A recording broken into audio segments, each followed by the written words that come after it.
No matter your political views, the vast majority of Americans were rocked to the core by the assault on our nation's capital.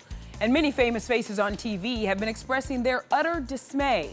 But for former First Daughter Jenna Bush Hager, it truly hit home.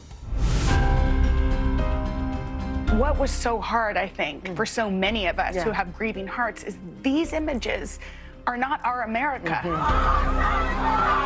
I have had the privilege of standing on those steps and several inaugurations, not just for family members, but for the first Black president of the United States of America. I kissed my grandfather goodbye in that rotunda. I have felt the majesty of our country in those walls, and nobody can take that from any of us.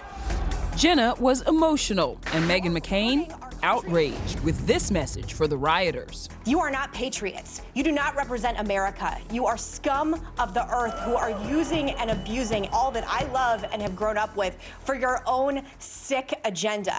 Meanwhile, former First Daughter Chelsea Clinton also spoke out. She was exclusive on Drew Barrymore's talk show today. I am just so achingly sad that we had insurrectionists storm our Capitol.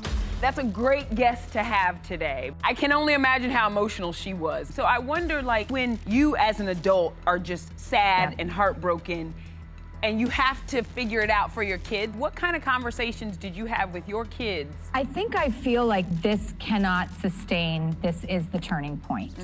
And if this is not the example, then what is? I talk to my kids about a lot of things, and they're so aware. You have now joined a family of late night and morning TV and talk show hosts that a lot of Americans look to give a little comfort. I really do believe that there are better times ahead.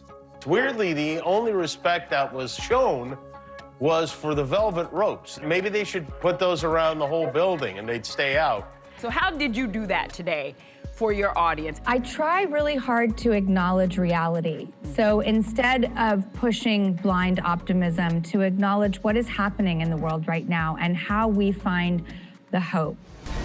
As for the upcoming inauguration, expect more checkpoints, National Guard troops, and special fencing. There is that architecture in front of that Capitol yesterday that was built for the president-elect to stand on. And yesterday we saw protesters scaling it. So I think that has raised even more concern about the security on the ground and who can actually provide it.